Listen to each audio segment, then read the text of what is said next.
we are at this cusp of the AI revolution. There's absolutely no doubt about it. In fact, earlier today, if you listened into all the conversations that were happening at NTLF, you could see also the kind of conversations where businesses are already talking about what are they doing with AI today, how are they driving forward the transformation, how are they kind of also looking at the productivity gains that we're already seeing with the live use cases that have already gone out there and kind of being realized by industries. But at the same time, we should also keep in mind that the pace at which technology is changing is crazy, right? It's exponential change. Right. I mean, if you remember what happened on the 27th of January, I mean, we saw DeepSeek as the Chinese generative AI model that came in and also kind of changed the fundamentals in terms of, hey, we need this massive amounts of GPUs and kind of the cost involved. All those boundary conditions were literally changed. So I think from an AI and from an India vantage point of view, what we have as our key strength is still our people, right? And the people, and today if you just look at the numbers, today we have a phenomenal transformation in terms of our young talent already on top of technology, already understanding what it means to be AI enabled.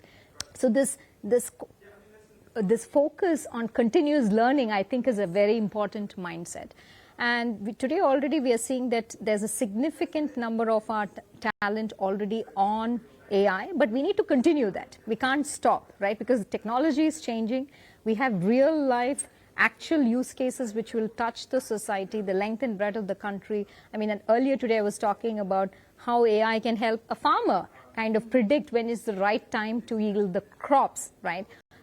Think about use cases like this. So there's so much in terms of practical application of the technology. And I think the time is ripe. But two things, if I would say, continuous learning, having that mindset of continuous learning will keep the edge when it comes to our talent, which is our core strength.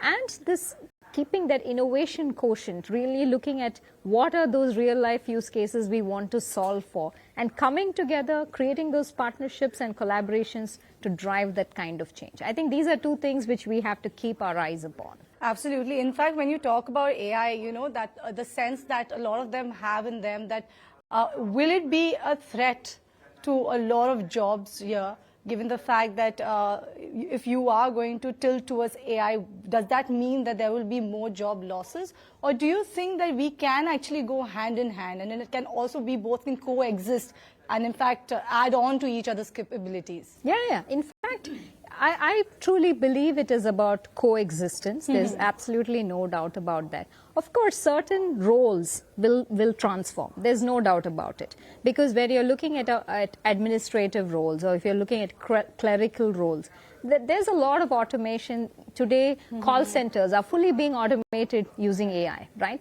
So, of course. But at the same time, I always talk about making sure that we need to have those kind of domain expertise. You need to have the human in the loop. You need to have people who are looking at those AI models, understanding if the data that we are feeding into the algorithms is the right data. Which means, yes, there is displacement of jobs, but at the same time, there is also a shift in the kind of roles that we continue to evolve in. Right. Let's talk about India's GCCs. Yeah. We are moving from being support hubs now to being innovative hubs. Right? Absolutely. So I wanted to understand, what more do you think we need to do to make that mark globally?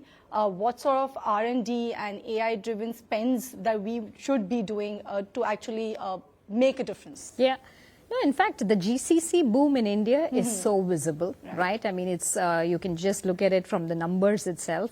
I mean, today we have over 2,000 GCCs who operate out of India, and that number is only growing as we speak, right? And in many of these GCCs, we're not just talking about an extended arm of their parent. No, we're talking about IP creation happening from here for the world, for their headquarters, for the customers, global customers.